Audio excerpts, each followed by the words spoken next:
جس کی ولادت خانہ کعبہ میں ہوئی، تمام فضائل اس امام کے لیے ہیں۔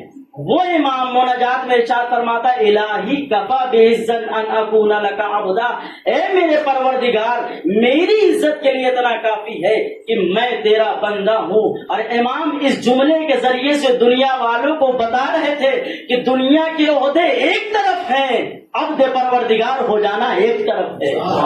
یعنی انسان کچھ بھی عہدے حاصل کر لے، انسان کسی عہدے پہ پہنچ جائے، مگر اگر پروردگار کی عبودیت اسے حاصل ہو جائے تو اس سے بڑی معراج نہیں ہو سکتی۔ پروردگار نے بھی کہا تھا کہ دیکھو تم جتنی بھی منزل پہ فائز ہو جانا، لیکن اگر میں تمہیں خطاب کروں گا تو عبد کہہ کے خطاب کروں گا۔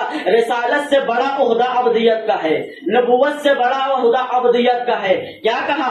اشہد ان محمد عبدہ ورسولہ۔ جب ہم نماز میں گواہی دیتے ہیں، وہ نماز کہ جس کے لیے اللہ نے کہا کہ اگر تمہاری نماز قبول ہے تو سارے اعمال قبول ہیں، اگر نماز رد ہو گئی تو سارے اعمال رد ہو جائیں گے۔ اس نماز کی جب تکبیر کہتے ہیں اللہ اکبر، نماز شروع کی، دوسری رکعت میں قنوت کو پڑھا، قنوت پڑھنے کے بعد رکوع کیا، رکوع کرنے کے بعد جب دونوں سجدے انجام دے لیے تو اب بیٹھے کیا کہتے ہیں؟ اشہد ان محمدن عبدہ ورسولہ، میں گواہی دیتا ہوں کہ محمد اللہ کے بندے ہیں۔ پہلے رسول نہیں کہا محمد اللہ کے بندے ہیں، پھر کہا وہی محمد جو اللہ کے بندے بھی ہے اور اس کے رسول بھی ہے۔ پروردگار نے کہا تم بھی گواہی دے رہے ہو محمد اللہ کے بندے ہیں، اس کے بعد رسول ہے۔ محمد کو جب معراج ہوئی کیا کہا؟ بسم اللہ الرحمن الرحیم، سبحان الذی اسری بعبدہ لیلا من المسجد الحرام الی مسجد الاقصی۔ اس میں بھی غور کیجئے، کیا کہا؟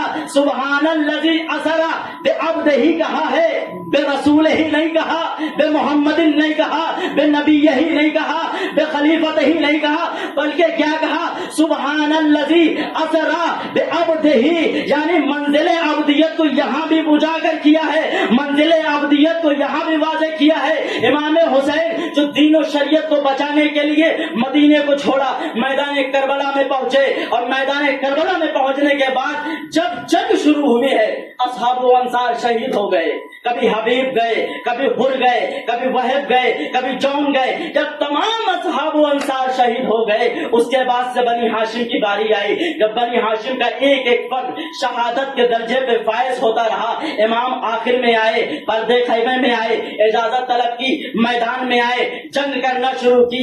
مقتل کہتا ہے امام حسین نے جب جنگ کی تھی تو ایسی جنگ کی تھی، ایسا حملہ کیا تھا کہ فوج یزید درو دیوار کوفہ سے ٹکرا رہی تھی، اور الحمان الامان اور الحفیظ کی آوازیں بلند تھی۔ اس وقت آوازیں غیبی آئی، یا ایتھا النفس المطمئنہ، یا ایتھا النفس المطمئنہ ارجعی الی ربک راضیۃ مرضیہ فادخلی فی عبادی وادخلی جنتی۔ کیا کہا؟ اے نفس مطمئنہ، پلٹ اپنے رب کی جانب، پروردگار تجھ سے راضی ہے، اب تو پروردگار سے راضی ہو جا۔ ابھی بات یہاں تمام نہیں ہوئی، کہا فادخلی فی عبادی، اپنے بندگاہ کا میرے بندوں میں داخل ہو جا۔ اب جملہ سمجھ میں آیا کہ اگر جس سے اللہ راضی ہو جائے، جو اللہ سے راضی ہو جائے، اس کی بھی منزل یہ ہے کہ فادخلی فی عبادی، بندوں میں داخل ہو جاتا ہے۔ اور منزل آگے بڑھی، امام علی نے کیا کہا؟ انا عبد من عبید محمد، یہ نہیں کہا میں خلیفہ رسول ہوں، میں جانشین رسول ہوں، میں وہ ہوں کہ جس کو رسول نے دونوں ہاتھوں پہ بلند کر کے من کنت مولا فاز علی المولا کہا۔ اس کی وضاحت نہیں کی، بلکہ مولا کائنات نے کیا کہا؟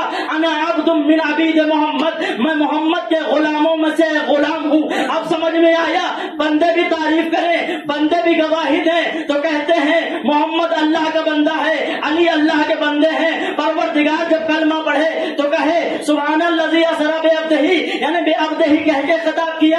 امام حسین جو دین و شریعت کو بچا رہے تھے، 72 قربانیاں دے دی تھی، میدان کربلا میں آئے، بھوک و پیاس کو برداشت کیا۔ پھر پروردگار نے جب تعریف کی تو یہی کہا فادخلی فی عبادی، میرے بندوں میں داخل ہو جا۔ یعنی ہر ایک کو پروردگار کیا کہہ رہا ہے؟ بندے خدا ہیں، عبد ہیں، عبد ہیں، عبد ہیں۔ جب ان تمام عبدیت کے تقاضے کو کوئی ذات پوری کر دے تو ہم کہتے ہیں السلام ایھا العبد الصالح المطیع للہ ولرسولہ، بات واضح نہیں ہوئی، جملہ کہتا چلوں، اگر رسول عبادت کرے، رسول اللہ کے حکم پر عمل کرے تو کہا جاتا ہے عبد، حسین عمل کرے تو کہا جاتا ہے عبد، علی عمل کرے تو کہا جاتا ہے عبد، مگر جب ان سب کی سیرت پر عمل کر کے کوئی ذات آگے بڑھے تو صرف عبد پر نہیں ٹھہرا، عبد صالح کے خطاب دیا اور گواہی دی، ایسا عبد صالح جو اللہ کی بھی اطاعت کرے، رسول کی بھی اطاعت کرے۔ صلوات پڑھے محمد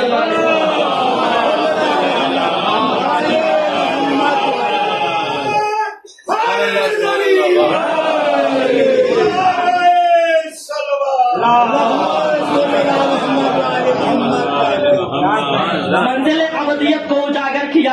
محمد نے عبادت کی تو عبد کا خطاب ملا، علی نے عبادت کی اطاعت کی تو عبد کا خطاب ملا۔ جب جناب عباس نے اپنے رسول کی اطاعت کی، اللہ کی اطاعت کی، تو صرف عبد کہہ کے نہیں خطاب کیا، عبد صالح کہہ کے خطاب کیا، اور یہاں بھی عبد ہی کا خطاب آیا ہے، عبد صالح کا اضافہ ہوا ہے، یعنی جناب عباس اس ذات کو کہتے ہیں جو قمر بنی ہاشم ہے، جو لشکر کا علم بردار تھے، جب میدان کربلا میں آئے کس لیے آئے؟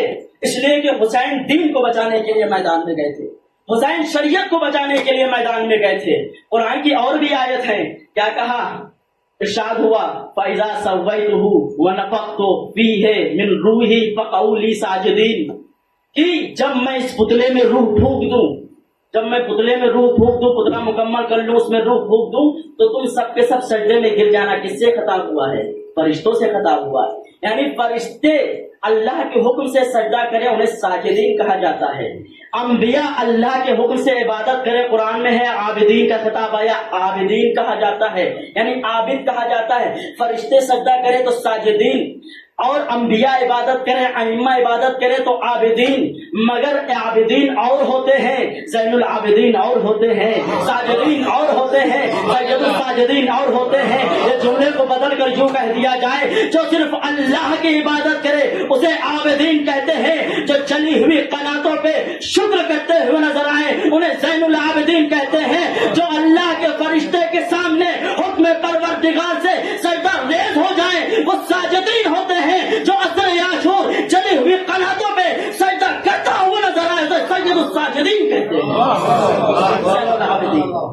یہ ہے سید الساجدین، یعنی عابدین ساجدین اور ہوتے ہیں، زین العابدین سید الساجدین اور ہوا کرتے ہیں۔ منزل یہیں تمام نہیں ہوئی، اثر عاشور تک حسین کی ذمہ داری تھی دین و شریعت کو بچانا، پیغام خدا بندی کو بچانا، حکم پروردگار پر عمل کرنا۔ یہ جو کہہ دیا جائے 10 محرم تک قافلہ سالاری جناب عباس نے کی تھی، حسین دین کو بچا رہے تھے، یا یوں کہوں کہ 10 محرم تک جو دین کو بچائے اسے حسین کہتے ہیں، 11 محرم سے لے کر دربار شام تک جو حسینیت کو بچائے اسے سید الساجدین کہتے ہیں۔ جملہ غور کیجیے گا کہ عصر عاشور تک حسین کی شہادت ہو چکی، دین کو بچانے کے لیے حسین نے قربانی پیش کی تھی۔ اگر سید سجاد کا کردار نہ ہوتا تو کربلا وہیں ختم ہو جاتی، حسینیت وہیں ختم ہو جاتی۔ تو حسینیت کے بچانے والے کو سید سجاد کہتے ہیں۔ سید سجاد ہم تاریخوں میں پڑھتے ہیں کہ سید سجاد نے 40 برس تک صرف گریہ کیا، صرف گریہ نہیں کیا ہے، ان کا گریہ بھی برائے انقلاب تھا، صرف گریہ برائے گریہ نہیں تھا، گریہ برائے انقلاب تھا۔ اور اگر امام نے صرف گریہ کیا ہوتا تو جب تاریخ کہتی کہ امام محمد باقر نے جب درس دینا شروع کیا ہے تو 4000 افراد ان کے درس میں شریک ہوئے۔ یہ کس کا کردار تھا؟ میدان کربلا میں 72 اصحاب اور 72 افراد کو جو امام حسین کا ساتھ دے رہے تھے۔ یہ امام سجاد کے خطبوں کا اثر تھا، امام سجاد کے کردار کا اثر تھا کہ ایسا انقلاب پیدا کیا کہ جو میدان کربلا میں نصرت اہل بیت کے 72 اکٹھا ہوئے تھے وہ آج درس امام محمد باقر میں 4000 افراد موجود تھے۔ امام سجاد کا کردار تھا۔ امام سجاد نے صرف گریہ نہیں کیا ہے، امام سجاد نے انقلاب پیدا کیا ہے۔ امام سجاد نے دنیا والوں کو پیغام دیا ہے کہ دیکھو گریا کرو تو کیسے کرو. صرف گریا نہیں کر رہے تھے بلکہ دشمن کے چہرے پہ پڑی ہوئی نقاب کو بھی الٹ رہے تھے. صرف گریا نہیں کر رہے تھے، قاتلوں کا پتہ بھی بتا رہے تھے، مقتولوں کے فضائل بھی پڑھ رہے تھے، اور یہ بھی بتا رہے تھے کہ قاتل کون ہے، مقتول کون ہے. اور کربلا کے بعد دو کردار تھے، ایک جناب زینب کا کردار تھا، ایک سید سجاد کا کردار تھا. جناب زینب تبرہ کر رہی تھی، امام سجاد تولہ کر رہے تھے. امام سجاد فضائل اہل بیت بیان کر رہے تھے، جناب زینب جرازائل آل سفیان بیان کر رہے تھے. یہ کردار ہے جو واقعی کربلا کو، میں اکثر جملہ کہا کرتا ہوں کہ خون کربلا میں خون حسین خاک کربلا میں مل کر ختم ہو جاتا اگر سید سجاد کا کردار نہ ہوتا. یہ سید سجاد کا کردار تھا، ان کے خطبوں کا اثر تھا، ان کے ذریعے سے پیدا ہونے والے انقلاب کا اثر تھا کہ خون حسین کو خاک کربلا میں مل کر ختم نہیں ہونے دیا ہے بلکہ خاک شفا بنا دیا ہے. اور یہی خاک شفا کا اثر دیکھیے کہ 3 مرتبہ خاک شفا کو خاک شفا پہ ہاتھ کو پھیرتے ہیں، چہرے پہ لگاتے ہیں، چہرے میں لگانے کے بعد دشمن کی آنکھوں میں آنکھیں ڈال کے کہتے ہیں تم تو کہہ رہے تھے ہم بنکروں میں چھپ گئے، ہم خاک شفا کو چہرے پہ مار کے بتا رہے تھے حسینیت مزاج ہم میں سے ہے.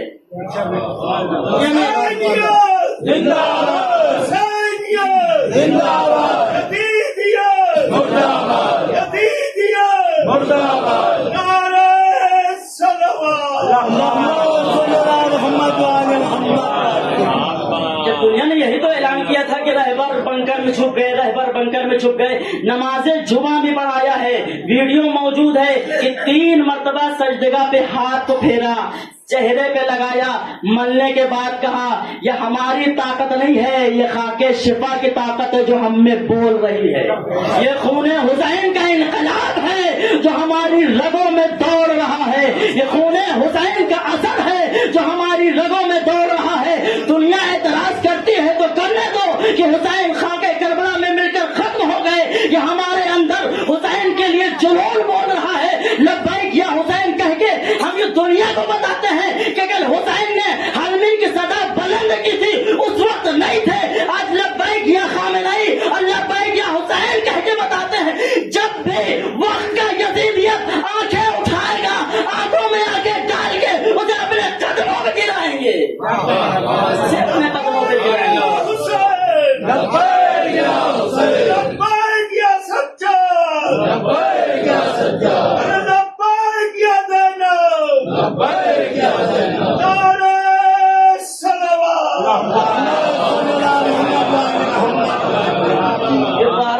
جنگ کے بعد گڑ گڑایا ہے باقاعدہ کہ سیز فائر کر دو، سیز فائر کر دو. سیز فائر پر دستخط تو نہیں کیا بلکہ 3 گھنٹہ حملہ کرنے کے بعد اب کہا کہ ہم رک جا رہے ہیں. یہ علی والے ہیں جو کل بھی فاتح میدان تھے. کل بھی یزید یہی سمجھ رہا تھا کہ حسین کو شہید کر دیا، حسین کے اصحاب کو قتل کر دیا، یہ بیمار انسان کیا کرے گا، یہ بیمار انسان کیا کرے گا. ایک جملہ آج کرتا چلوں کہ ہم اپنے جملوں میں یہی تو کہتے ہیں کہ سید سجاد کو بیمار کربلا کا لقب دیا گیا ہے. سید سجاد اس ذات کو کہتے ہیں جسے بیمار کربلا تو کہا گیا ہے مگر بیمار کوفہ و شام نہیں کہا گیا ہے. وہ کربلا میں تو بیمار تھے لیکن کوفہ و شام میں علی کے لہجے میں گفتگو کر رہے تھے. اور یہی تو وجہ ہے جب دربار یزید میں پہنچے ہیں کسی نے کہا ہوگا جب تو سید سجاد آئے ہیں ان سے بیعت کا سوال کر لو، ان سے بیعت کے بارے میں پوچھ لو. عجب نہ یزید نے کہا ہو اے سید سجاد جو مدینے میں حسین سے بیعت کا مطالبہ کیا تھا وہ بیعت کہاں گئی، وہ بیعت کہاں گئے. عجب نہ شاعر کہے کہ قیدیوں سے لڑتے لڑتے خود حکومت مر گئی. امام سجاد نے عجب نہ کہا ہو، شاعر نے اپنے جملوں میں یہی تو کہا قیدیوں سے لڑتے لڑتے خود حکومت مر گئی. ارے شکر کے سجدے کے آگے ہر اذیت مر گئی. قیدیوں سے لڑتے لڑتے خود حکومت مر گئی، شکر کے سجدے کے آگے ہر اذیت مر گئی. ارے کیا ہوا بیعت کا پوچھا تو عابد نے کہا پاؤں کے چھالوں کے نیچے دب کے بیعت مر گئی. سلامات پڑے محمد والے.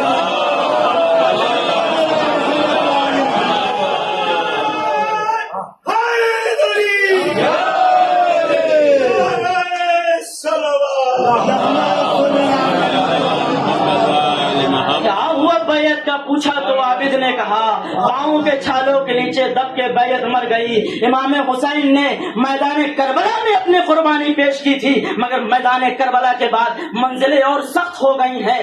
3 چیزیں بیان کروں گا اب انشاءاللہ ان سے یہیں سے مجھے پورے خطبہ دربار شام نہیں پڑھنا ہے, خطبہ سید سجاد نہیں پڑھنا ہے, لیکن صرف وہ اثر بیان کروں گا جو خطبہ سید سجاد سے پہلے کا دربار شام میں کیا اثر تھا اور خطبہ سید سجاد کے بعد دربار شام میں کیا اثر تھا. دیکھیے 3 چیزیں تھیں امام سجاد کے سامنے. پہلا مرحلہ میدان تھا. کون سا میدان؟ دربار شام. وہ میدان کی جہاں علی کے خلاف لوگوں کو تیار کیا گیا تھا. اور روایتیں کہتی ہیں, تاریخ کہتی ہے کہ وہ شام کہ جہاں صبح میں دن میں بچوں کو کھلونا دیا جاتا تھا اور رات میں ان بچوں کو درباری کھلونا چھین لیتے تھے اور کہتے تھے کہ علی آئے تھے اور تمہارے کھلونے کو چھین کر لے گئے. اب خود انصاف سے بتائیے کہ جس بچے کے دل میں یہ خیال پیدا بھر دیا جائے کہ تمہارا کھلونا علی نے چھینا ہے, اس کے اندر کیا دشمنی پیدا ہوگی؟ کیا وہ علی سے محبت کرے گا؟ بالکل نہیں کرے گا. آپ مثال لے لیجیے, کسی بچے کو کھلونا کوئی دے اور آپ مزاحن اس سے کھلونا چھین لیں, فوراً آنکھوں سے دیکھتا ہے, غصہ ہو جاتا ہے. اور اگر آپ کچھ نہیں کر پاتا تو رونے لگتا ہے, شکایت کرتا ہے کہ کھلونا انہوں نے لے لیا ہے. تو آپ کے سلسلے میں محبت پیدا نہیں ہوگی. اور دوسرا کہ جب ماؤں بچوں کے رات میں دروازے کھٹکھٹائے جاتے تھے اور جب دروازہ خواتین کھولتی تھی ان کے بچوں کو چھینا جاتا تھا اور کہا جاتا تھا کہ علی آ کے تمہارے بچوں کو چھین دے گا. اب آپ بتائیے اور ماؤں کے دلوں میں علی کی محبت پیدا ہوگی؟ بالکل نہیں پیدا ہوگی. یعنی کئی سالوں تک وہ میدان سجایا گیا ہے. یہ ایک میدان تھا دربار شام. اور پھر مد مقابل کون ہے؟ اب عام مثال دیجیے, انسان جب کہیں جاتا ہے نا, اگر بیٹھی جانا ہو کسی سے بات چیت کرنے کے لیے تو پہلے انسان سوچتا ہے کہ وہ انسان ہوگا کیسے بات چیت کی جائے گی اور کہاں پر بات چیت کی جائے گی. ایسا ہے اچھا ہوگا کہ اپنے ایریے میں آ جائے تو بات چیت کرے. مگر امام سجاد کے سامنے 3 مرحلے. پہلا مرحلہ میدان, یعنی وہ میدان کی جہاں علی کے خلاف لوگوں کو آمادہ کر لیا گیا تھا. اب مد مقابل کون ہے؟ یزید جیسا سفاک بادشاہ موجود ہے جو یہ کہہ رہا ہے کہ نہ کوئی وحی آئی, یہ صرف اور صرف اہل بیت کا ڈھونگ تھا, جو حلال محمدی کو حرام کروا رہا تھا اور حرام محمدی کو حلال کروا رہا تھا. یعنی ایسا مد مقابل یزید جیسا سفاک بادشاہ مد مقابل تھا امام کا, اس سے بھی مقابلہ کرنا تھا. اور تیسرا یہ ہے کہ جو ماحول اور مجمع ہے وہ کیسا ہے, وہ وہاں تک کیسے پہنچا, لوگ کیسے تیار کیے گئے. دیکھیے سن 14 ہجری میں معاویہ کا بھائی یزید ابن ابو سفیان وہاں کا گورنر بنایا گیا تھا شام کا. 4 برس تک اس نے گورنری کی ہے شام میں. 4 برس تک. چند لمحے آپ میرے ساتھ رہیے, پھر انشاءاللہ دربار شام میں شجاعت امام سجاد بیان ہوگی. 4 برس تک یزید وہاں کا گورنر رہا ہے. 4 برس کے بعد تعاون کی بیماری تعاون کی بیماری ہے, اس میں فوت ہو گیا. 4 برس کے بعد اب وہاں کا گورنر معاویہ بن گیا, امیر شام وہاں کا گورنر بنا, اور وہ سن 40 ہجری تک شام کا گورنر رہا ہے. یعنی 14 ہجری سے لے کر 40 ہجری تک 26 سال وہاں کی گورنری چلی ہے.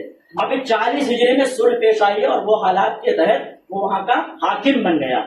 20 سال تک وہاں کا حاکم رہا ہے. 60 ہجری تک امیر شام وہاں کا حاکم رہا, یعنی 46 سال.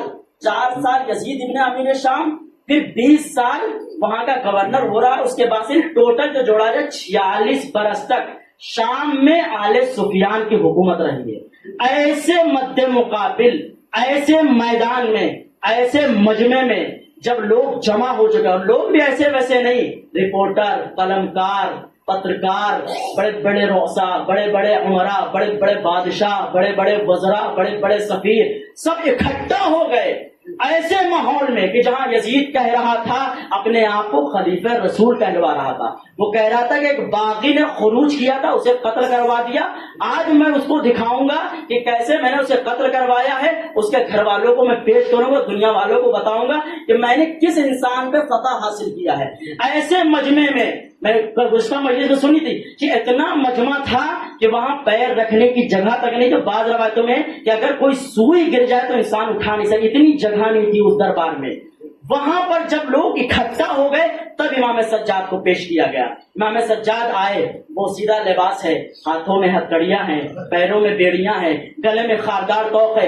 امام آئے, ایک گوشے میں بیٹھ گئے, ایک کنارے پہ بیٹھ گئے. لاغر و بے کس و لاچار سے کیوں ڈرتا ہے, یہ تو عابد، یہ تو بیمار ہے، بیمار سے کیوں ڈرتا ہے؟ ارے لاغرو بے قصو لاچار سے کیوں ڈرتا ہے؟ یہ تو بیمار ہے، بیمار سے کیوں ڈرتا ہے؟ ارے اپنے دربار میں سجاد سے بیعت لے لے، تو حاکم ہے، گرفتار سے کیوں ڈرتا ہے؟ تو حاکم ہے، گرفتار سے کیوں ڈرتا ہے؟ اور اس کے بعد سے بکے ہوئے خاطب، خطیب نہیں بلکہ خاطب کو، کل خاطب اور خطیب کی وضاحت سنی تھی، خاطب کو آواز دی اور وہ کھڑا ہوا، اس نے فضائل آل سفیان بیان کرنا شروع کیا۔ بیان کر رہا تھا تو کہ مرتبہ امام سجاد نے کہا خاموش ہو جاؤ اور ممبر سے اتر جا۔ تاریخ میں 2 مرتبہ ائمہ نے کہا ہے، ایک مرتبہ امام سجاد نے کہا کہ خاموش ہو جاؤ اور میرے باپ کے ممبر سے اتر جا، یعنی امام نے کہا ممبر سے اتر۔ نہ دیکھو امام سجاد نے کیا کہا، بلکہ یہ دیکھو خاطب خاموش بھی ہوا ہے، ممبر سے بھی اترا ہے اور دنیا والوں کو اتر کے بتایا ہے یہی حقدار ہے اس جگہ کے بولنے کے۔ یعنی 2 مرحلہ، ایک امام سجاد نے کہا اتر جا میرے ممبر سے اور جا، اتر جا، خاموش ہو جا۔ ایک مرتبہ امام حسن نے کہا تھا اتر میرے باپ کے ممبر سے، جہاں تیرے باپ کے ممبر ہو وہاں جا۔ کیا کہا؟ اتر میرے باپ کے ممبر سے، جہاں تیرے باپ کا ممبر ہو وہاں جا۔ امام نے 2 ذمہ داری دی ہے، پہلے تو میرے باپ کے ممبر سے اتر جا، پہلے اپنے باپ کو تلاش کر، پھر اپنے باپ کے ممبر کو تلاش کر۔ پہلے اپنے باپ کو تلاش کر، پھر اپنے باپ کے ممبر کو تلاش کر۔ اور وہ خاطب خاموش ہوا، ممبر سے اترا۔ امام نے کہا کیا میں اس پہ اجازت چاہوں گا کہ میں اس لکڑیوں کے ڈھانچے پہ جاؤں اور میں بیان کروں؟ جب دیکھا کہ ماحول تھوڑا سا بدلا ہوا ہے، امام نے ایسا جملہ کہا کہ اگر یزید تو اجازت دے تو میں اس لکڑی کے ڈھانچے پہ جاؤں اور اللہ اور رسول کی ایسی باتیں بیان کروں جس سے مجمع کو سننے والے کو ثواب مل سکے۔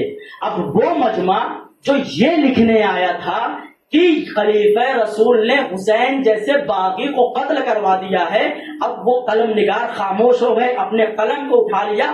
کون رسول؟ وہ رسول کی جس کا ہم کلمہ پڑھتے ہیں، وہ رسول۔ کون رسول؟ وہ رسول کہ جس کی ولادت پر آتش کدہ گل ہو گیا تھا۔ کون رسول؟ وہ رسول جو اللہ کا بھیجا ہوا نبی ہے، وہ رسول جو صادق بھی ہے، وہ رسول جو امین بھی ہے، وہ رسول جسے ہجرت نصیب ہوئی، وہ رسول جو معراج پہ گیا، کسی نے ایک تو دوسرے کو کوہنی مار کے کہا ہاں ہمیں لگتا ہے اسی رسول کی بات کر رہے ہیں۔ اب مجمع نے یک زبان ہو کے کہا اے عزیز اسے ممبر میں جانے دے، میں نے اب تک رسول کو چلتے ہوئے نہیں دیکھا، رسول کو بیٹھتے ہوئے نہیں دیکھا، رسول کو بولتے ہوئے نہیں دیکھا، اب اس کو اجازت دے تاکہ میں اس کو بولتے ہوئے دیکھوں تو مجھے پتا چلے رسول بولتے کیسے تھے، جب ممبر پہ بیٹھے تو مجھے پتا چلے رسول بیٹھتے کیسے تھے، جب یہ گفتگو کرے تو پتا چلے رسول گفتگو کیسا کرتے تھے، تو پتا چلا امام سجاد کی وہ ذات ہے جو دربار شام میں اپنے ایک کلمے ذریعے سے ذات محمدی کو یاد کرا دے، ذات محمدی کو یاد کرایا۔ اب امام کو اجازت ملی، اجازت ملنے کے بعد آئے اور شروع کیا۔ اب ہم لوگوں سے اگر کہا جائے کچھ بولنے کے لیے تو کم از کم 10 منٹ سوچتے ہیں کہ بولنا کیا ہے، جانتے کیسی گفتگو کرنا ہے، لیکن امام کھڑے ہوئے اور مد مقابل یزید، دربار سجا ہوا ہے، 46 برس تک علی کے خلاف دشمنیاں پیدا کی ہیں، ایسے مجمع میں کھڑے ہوئے کہتے یا ایھا الناس اوتینا ستن مفضل سبعا، اے لوگوں مجھے 6 چیزیں عطا کی گئی ہیں اور مجھے 7 چیزوں پر فضیلتیں عطا کی گئی ہیں۔ اوتینا العلم، کون سا علم؟ وہی علم کہ جب گہوارے میں آئے، جب آغوش رسالت میں آئے تو 4 صحیفوں کی تلاوت کرے۔ کون سا علم؟ وہی علم میں اس گھرانے سے تعلق رکھتا ہوں کہ جس کے علم کا یہ عالم ہے کہ اگر ممبر پہ جائے تو سلونی سلونی قبل ان تفقدونی کہتا ہوا نظر آئے۔ اوتینا العلم والحلم، ایسی بردباری کہ لوگ گالی دیتے ہوئے نظر آئے مگر ہم کھانا پوچھتے ہوئے نظر آئے، اس کی خدمتیں کرتے ہوئے نظر آئے۔ والعلم والحلم والسخاوت، ایسی سخاوت کہ اگر قمبر کہے مولا مہار کو چھوڑ دوں تو مولا کہے تم بھی اس کے ساتھ، یعنی جب روایت موجود ہے کہ امام نے کہا اونٹوں کو دے دو، اس پہ کہا اس پہ اتنا سونا لدا ہوا ہے کہ اسے بھی دے دو. یعنی کہ سخاوت کا یہ عالم ہے. دوسری سخاوت کا یہ عالم ہے کہ جب امام حسین سے کسی نے ایک گھوڑا مانگا, 2 گھوڑے جگر مانگا, یہاں تک کہ 7 گھوڑوں کا جگر امام نے دیا. یعنی ایسے سخی گھرانے سے تعلق رکھنے والے ہیں. کیا کہا؟ اوتینا العلم والحلم والسخاوت والشجاعت. ایسی شجاعت کہ جب گہوارے میں ہو تو کلہ اسد کو چیرتے ہوئے نظر آئے, اور جب بھاری جوانی میں ہو تو علی کی ایک ضربت عبادت ثقلین پہ بھاری ہوتی ہوئے نظر آئے. کون سے گھرانے سے تعلق رکھتے ہو؟ ہم اسی گھرانے سے تعلق رکھتے ہیں کہ والمحبۃ فی قلوب المؤمنین, کہ جس کے لیے رسول سے سوال ہوا کیا اجرت چاہیے, قرآن نے ایک آیت نے اتر کے بتایا قل لا اسألکم علیہ اجرا الا المودۃ فی القربى. ہم وہی اہل بیت ہیں کہ جس کی محبت کو اجرت کے عوض مانگا گیا ہے.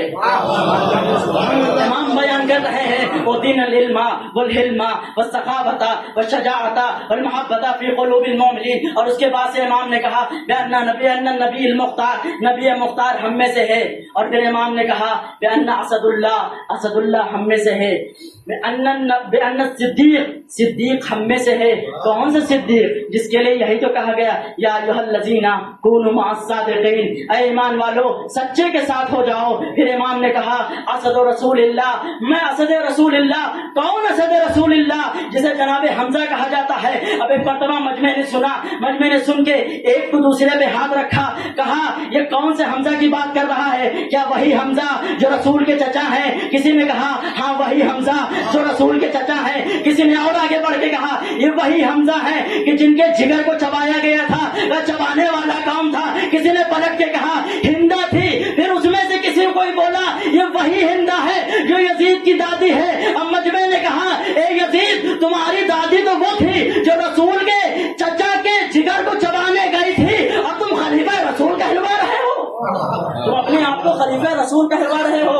امام بیان کرتے جاتے ہیں یہ فضائل ہم میں سے ہے, یہ چیزیں ہم میں سے ہے. انا ابن مکہ, انا ابن مدینہ, میں مدینہ کا بیٹا ہوں, میں مکہ کا بیٹا ہوں, میں صفا کا بیٹا ہوں, میں زمزم کا بیٹا ہوں, میں اس شخص کا بیٹا ہوں جس نے سب سے پہلے طواف کیا, میں اس شخص کا بیٹا ہوں جس نے 2 بیعتیں کی, میں اس شخص کا بیٹا ہوں جس نے 2 ہجرتیں کی, میں اس شخص کا بیٹا ہوں. بیان کرتے کرتے امام کو جب موقع ملا, اب دنیا والے یہی کہہ رہے تھے, مجمع یہی کہہ رہا تھا کیا یہ صحیح بول رہا ہے, کیا یہ سچ بول رہا ہے, کیا یہ سچ بول رہا ہے, کیا یہ سچ بول رہا ہے. کسی نے کہا اگر سچ نہ بول رہا ہوتا تو یزید اسے بولنے نہ دیتا, یزید اسے بولنے نہ دیتا. امام بیان کرتے جاتے تھے, امام بیان کرتے جاتے تھے اور کہتے جاتے تھے کہ دیکھو ہم اس شخص کے بیٹے ہیں کہ جس کی ولادت خانہ کعبہ میں ہوئی, ہم اس شخص کے بیٹے ہیں کہ جس کی ولادت خانہ کعبہ میں ہوئی, جس نے 3 دنوں تک آنکھیں نہیں کھولی, ہم اس کے بیٹے ہیں جو آغوش رسالت میں آیا, ہم اس کے بیٹے ہیں جس نے 4 صحیفوں کی تلاوت کی, ہم اس کے بیٹے ہیں جس نے چہرے رسالت کی زیارت کی, ہم اس کے بیٹے ہیں کہ جس نے 4 صحیفوں کی ایسی تلاوت کی کہ رسول نے کہا تم نے توریت ایسی سنائی, صاحب توریت سے اچھی تلاوت کی, تم نے زبور ایسے پڑھا, صاحب زبور سے اچھا پڑھا, تم نے انجیل ایسے پڑھا, صاحب انجیل سے ایسے پڑھا, تم نے قرآن ویسے پڑھا جیسے میں پڑھا کرتا تھا. ہم اس کے بیٹے ہیں جس نے گہوارے میں کلہ اسد کو چیرا, ہم اس کے بیٹے ہیں جو مہر نبوت پہ آیا, ہم اس کے بیٹے ہیں کہ جس کے لیے سورج پلٹا تھا, ہم اس کے بیٹے ہیں کہ جس کے عبد کے لیے ستارہ زمین پہ اترا تھا, ستارہ سر پہ اترا تھا, ہم اس کے بیٹے ہیں کہ جس کے لیے رسول نے کہا انا والی من نور واحد, میں اور علی ایک ہی نور سے 2 ٹکڑے ہیں. ہم اس کے بیٹے ہیں کہ جس نے کہا انا عبد من عبید محمد, ہم اس کے بیٹے ہیں کہ جس کے لیے رسول نے کہا انا مدینۃ العلم وعلی بابها, میں شہر علم ہوں, علی اس کا دروازہ ہے. ہم اس کے بیٹے ہیں کہ جو فاتح بدر ہے, ہم اس کے بیٹے ہیں جو فاتح حنین ہے, ہم اس کے بیٹے ہیں جو فاتح خیبر ہے, ہم اس کے بیٹے ہیں جو 39 دنوں تک جس کے لیے رسول نے کہا کل میں علم اسے دوں گا جو کرار ہوگا, غیر پردار ہوگا, بڑھ بڑھ کر حق کر ہمراہ کرنے والا ہوگا, جس کے دل میں رسول اور اللہ کی محبت ہوگی, جو اللہ اور رسول سے محبت کرتا ہوگا, جس سے اللہ اور رسول محبت کرتے ہوں گے. ہم اس کے بیٹے ہیں کہ جس کے لیے رسول نے کہا آج کل ایمان کل کفر کے مقابل میں جا رہا ہے. ہم اس کے بیٹے ہیں کہ جو عمر بن عبدوت کے سینے پہ چڑھا اور اس گستاخی کو برداشت کر کے سینے سے اتر گیا اور دنیا والوں کو بتایا اللہ کی مرضی کے لیے ہم سارے کام کرتے ہیں, اس کی مرضی کے بغیر ہم تلوار نہیں چلایا کرتے. ہم اس کے بیٹے ہیں جس کی ایک ضربت عبادت ثقلین پہ بھاری ہوتی ہوئے نظر آتی ہے. ہم اس کے بیٹے ہیں, ہم اس کے بیٹے ہیں. امام بیان کر رہے تھے ہم اس کے بیٹے ہیں جو راضی جس کے لیے اللہ مرضی کو بیچ دے ہم اس کے بیٹے ہیں، جس کے نفس کو اللہ خرید لے ہم اس کے بیٹے ہیں، جو بستر رسالت پہ سوئے تو دنیا سمجھتی رہ جائے رسول سوئے ہوئے ہیں ہم اس کے بیٹے ہیں، کہ جس کو رسول اسلام امانتیں سونپ کے جائیں کہ میرے بعد امانتیں ان کے حقدار تک پہنچا دینا ہم اس کے بیٹے ہیں، جو رسول کی ہجرت میں ساتھ میں گیا تھا ہم اس کے بیٹے ہیں، جو فاتح بدر ہے ہم اس کے بیٹے ہیں، جو رازوں کا راز ہے ہم اس کے بیٹے ہیں، جو رازوں کا راز ہے ہم اس کے بیٹے ہیں، جو نور ظلمت ہے ہم اس کے بیٹے ہیں، جو عین اللہ ہے ہم اس کے بیٹے ہیں، جو بدر اللہ ہے ہم اس کے بیٹے ہیں، جو جنب اللہ ہے ہم اس کے بیٹے ہیں، جو اذن اللہ ہے ہم اس کے بیٹے ہیں، جو اذن اللہ ہے ہم اس کے بیٹے ہیں، جو خانہ کعبہ کے بیچ میں پیدا ہوا۔ اب یہاں رک کے امام نے کہا اور سننا چاہتے ہیں سنو، مجمع نے کروٹ بدلی، کہا مولا ذرا وضاحت کیجئے، آپ ہیں کون، مجھے سننا ہے، آپ بتائیے۔ تو امام نے کہا اب خاموش ہو اور یزید سے پوچھو کہ جو خانہ کعبہ کے بیچ میں پیدا ہوا تھا وہ میرا دادا تھا یا اس کا دادا تھا؟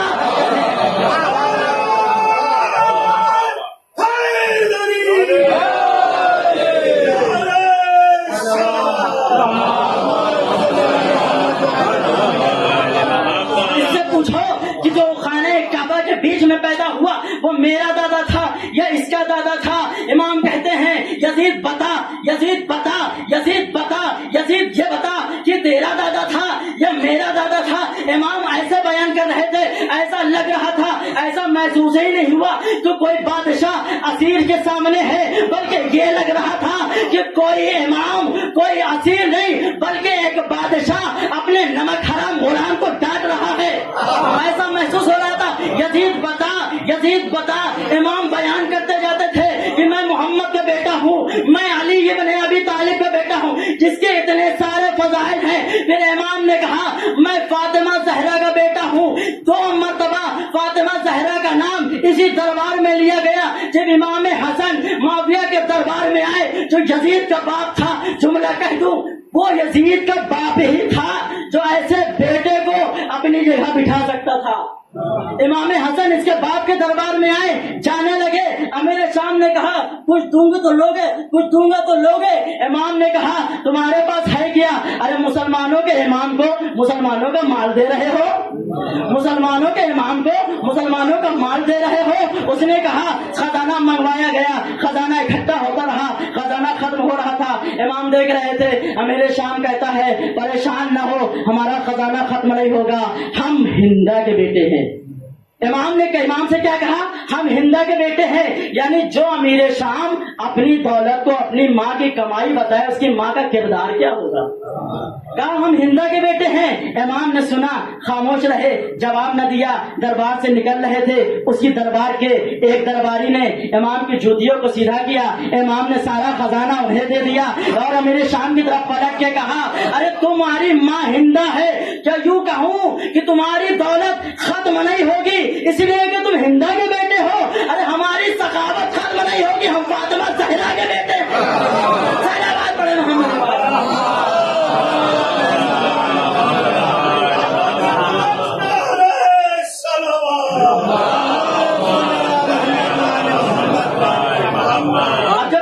ماحول کو بدلتے ہوئے دیکھا، وہ قلمکار، وہ پترکار، وہ مورخ، وہ راوی، وہ وزراء، وہ امیر، وہ لوگ جو یہ لکھنے آئے تھے کہ خلیفہ رسول نے حسین وجہ سے باغی کو قتل کر دیا، اب جب قلم لکھا، قلم کاغذ پہ پہنچا تو یہ لکھنے پہ مجبور ہو گیا کہ یزید نے نواسہ رسول کو قتل کروا دیا، یعنی جس نے بلایا تھا، یا یوں کہہ دیا جائے کہ کسی کو اپنے گھر میں بلا کے اپنے جال میں پھنسانے والا اور ہوتا ہے، اور جو دربار میں پہنچ کے اس کے درباریوں کے سامنے یزید جیسے بادشاہ کو اپنے جال میں پھنسا لے اسے سید سجاد کہتے ہیں۔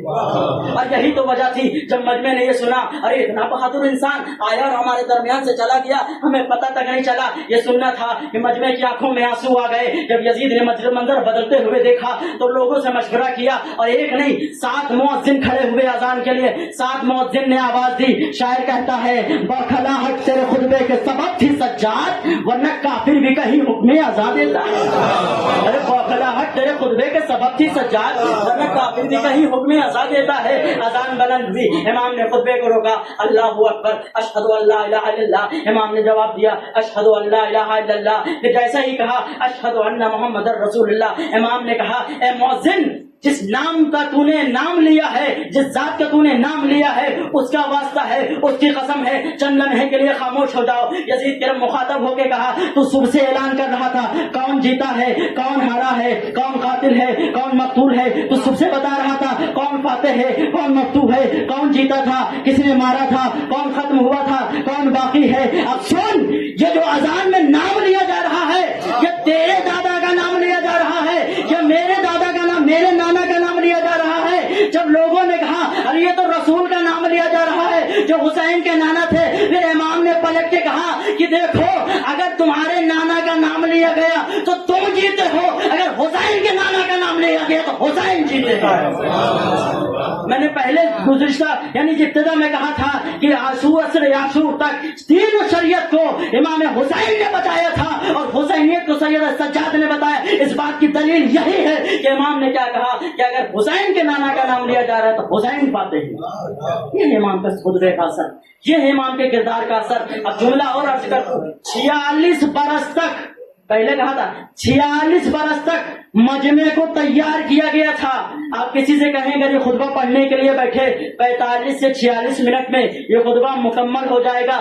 آپ کو سمجھ میں آیا کہ جو 46 سالوں تک مجمع کو تیار کرے علی کے خلاف اسے آل سفیان کہتے ہیں, اور جو 46 منٹ میں اپنے الفاظ, اپنی تقریر, اپنے خطبے کے ذریعے سے آل سفیان کی 46 سالہ محنتوں پہ پانی پھیر دے اسے سید الساجدین زین العابدین کہتے ہیں.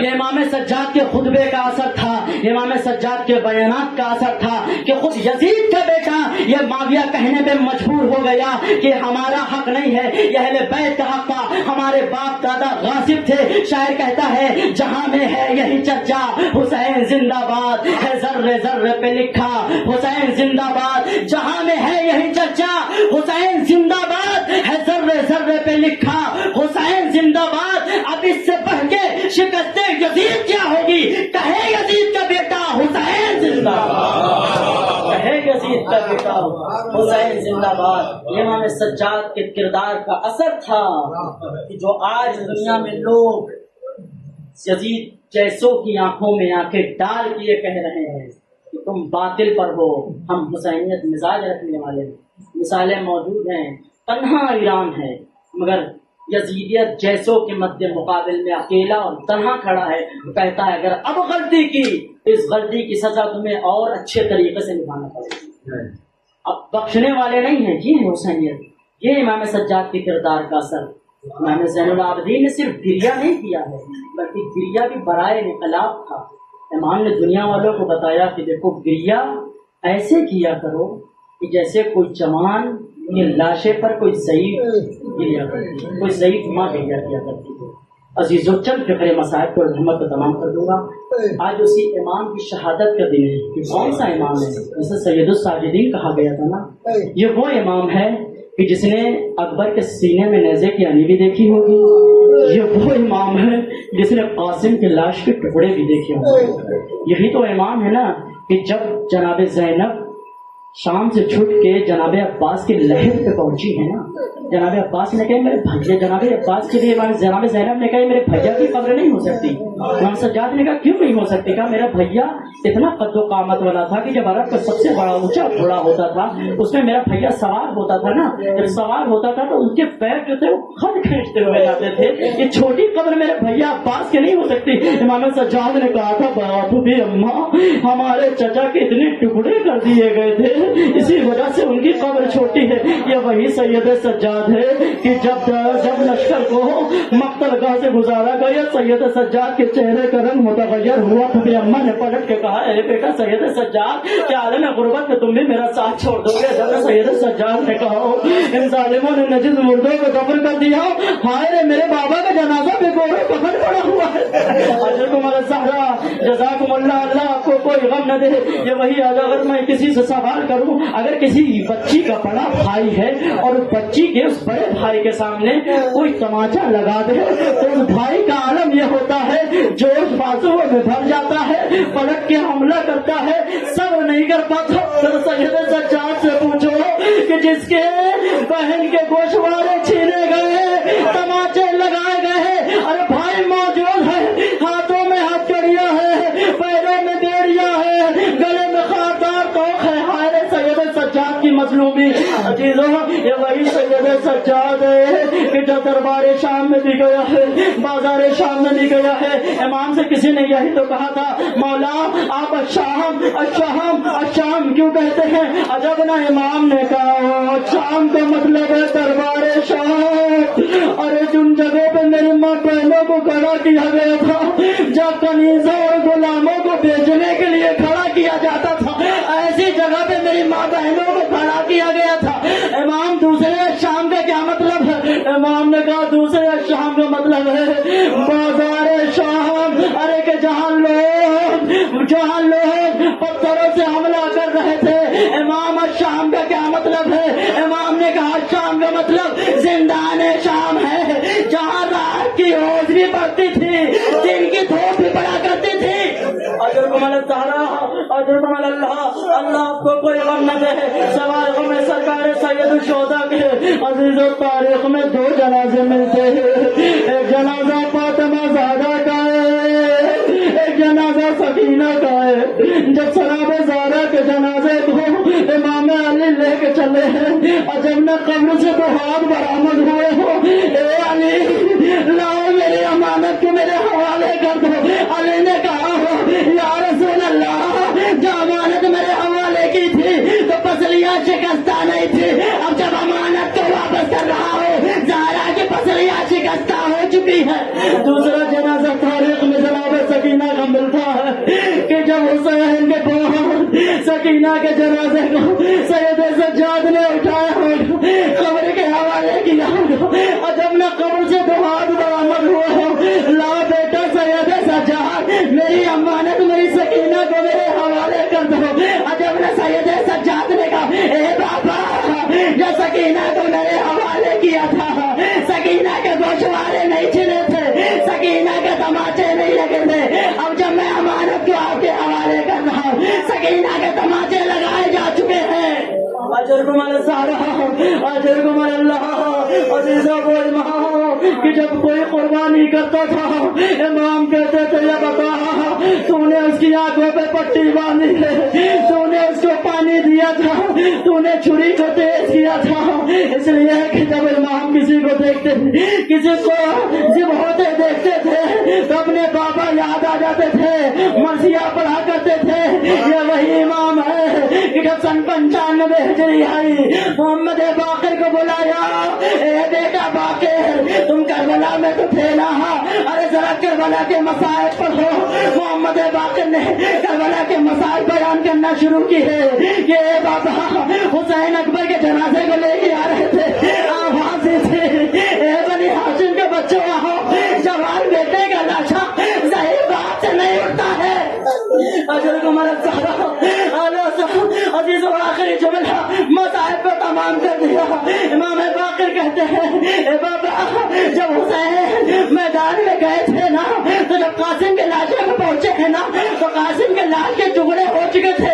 اے بابا جب حسین عباس کے طرف گئے ہیں نا تو یہ کہہ رہے تھے یا اخی الان کثرت علی، اے میرے بھیا تمہارے مرنے رونے سے میری کمر ٹوٹ گئی۔ عزیزو امام بیان کرتے جاتے ہیں ایک مرتبہ کیا دیکھا، امام کی روح کا فضل انصری سے پرواز کر کے امام باقر نے غسل و کفن دیا، جنازے کو اٹھایا، گریا بھی کر رہے۔ میں کہوں گا اے محمد باقر آج آپ کچھ نصیب ہے، بابا کے جنازے کو اٹھایا، گریا بھی کیا، کسی نے تماچے نہیں لگائے، کسی نے عطیتیں نہیں دی، کسی نے گریا بے پابندی۔ ارے ذرا سید سجاد سے پوچھو، بیٹا موجود ہے، باپ کا جنازہ بے گور و کفن موجود پڑا ہوا ہے، بیٹا اتنا مجبور، ہاتھوں میں ہتھکڑیاں، پیروں میں بیڑیاں، گلے میں خواجہ تو بابا کے جنازے پر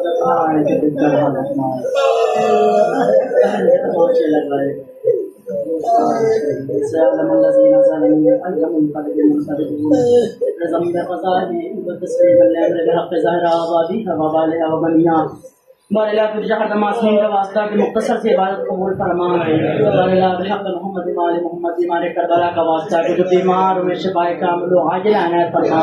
بارے اللہ خصوصاً بیمار کربلا کے واسطے سے 2 لوگ زیادہ مریض ہیں، ایک روحی بچے اور ایک انور صاحب کی اہلیہ، پروردگار ان کو جلد شفایا بھی عنایت فرما۔ بارے اللہ بحق محمد وآل محمد جو مقروض ان کے قرض کو ادا فرما۔